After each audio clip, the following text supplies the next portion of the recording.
Assalamu alaikum wa rahmatullahi wa barakatuh. Welcome back to this series in which we will learn how to read the glorious Quran. Today we will learn about mad, which means to stretch. In previous videos we've covered harakat, fatha, dhamma, kasra. In today's video we're going to move on to mad. Mad means to stretch. Sometimes when we pronounce words we need to stretch the letters. For example, if we were to look at the English word bat, we don't stretch the A. But now if we look at the English word car, we must stretch the A. We can't say car. Likewise, we can't say bat instead of bat. In all languages, sometimes we just have to stretch the vowels. So that's what we're going to learn today. So when we recite the Quran, stretches are measured in a period of time known as a haraka. So we know fatha, dhamma, kasra are haraka, right? So the amount of time it takes to say one of them, such as ba fatha ba, ba, ba, ba. Can you see? It takes me, in the amount of time it takes me to raise my finger, ba, ta, tha, ja, ha, kha, la. This is one haraka. This is a measurement of time used when we recite the glorious Quran, in tajwid, in the science of beautifying and perfecting our pronunciation of the letters and reciting the Quran in the way it was revealed to Rasul Muhammad sallallahu alaihi wasallam. So as I've said, today we're going to look at mad, stretches. We're going to look at how to stretch a word for two harakas. One haraka is the time it takes me to lift up my finger, a. So the amount of time it takes me to lift my finger up and down is double that. Two is double one, right? So sometimes we will stretch words like ba, ta, tha, ja, ha, kha. Can you see? I'm stretching it for the amount of time it takes me to put my finger up and down. So one haraka is the amount of time it takes me to pronounce a fatha, dhamma or kasra. A, u, I. Two harakas is the time it takes me to put my finger up and down. A, u, I. I wanted to introduce you to this concept before we start the lesson, so then the lesson is easy for you to understand.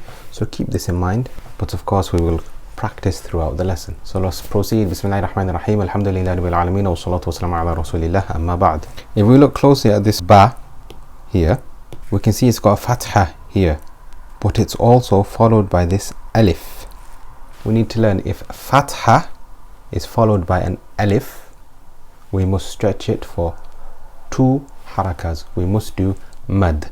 So instead of being read as ba, as it would if it was just ba fatha ba, now it's ba fatha alif ba.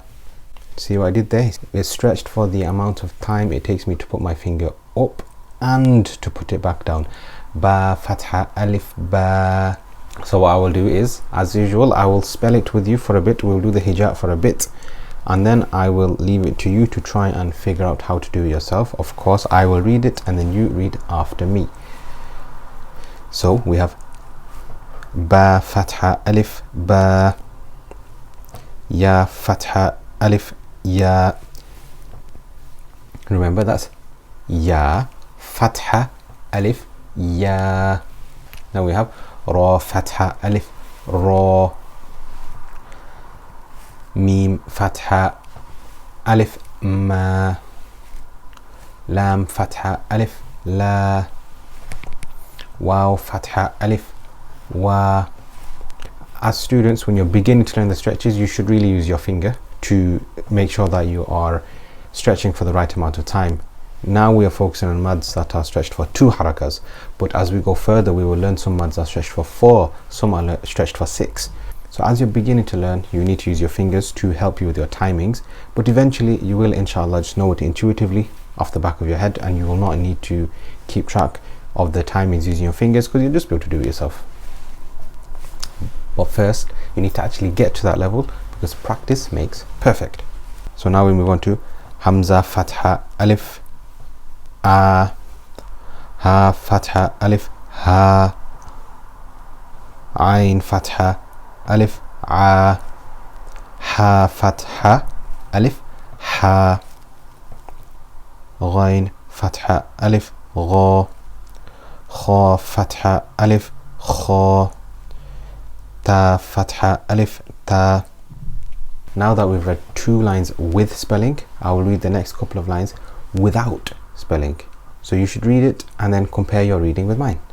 Tha, ja, da, dha, za, sa, sha, sa, da, ta, dha, fa, qa, ka.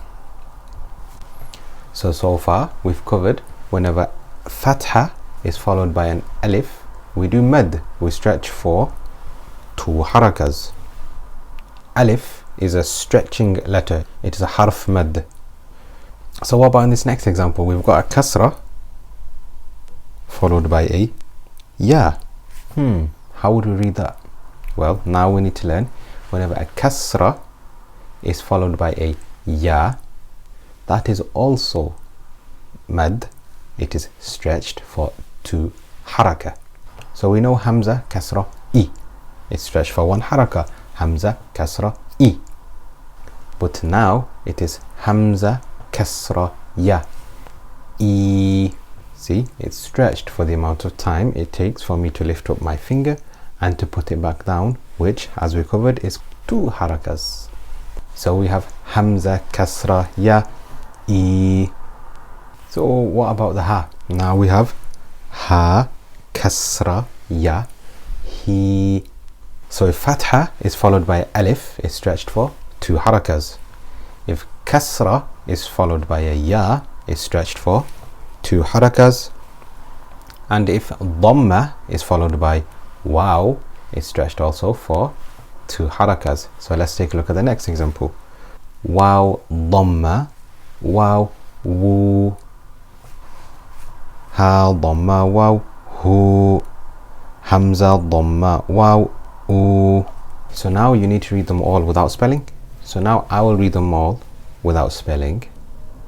You read them too and compare yours with mine. Remember, these are all mad, these are stretched for 2 harakas.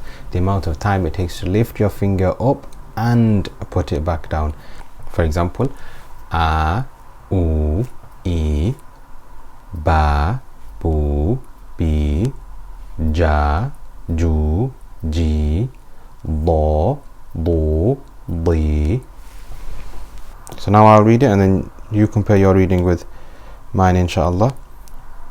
So we have ba, ya, ra, ma, la, wa, na, a, ha, a, ha, gha, kha, ta, tha, ja, da, dha, za, sa, sha, sa, da, ta, dha, fa, qa, ka.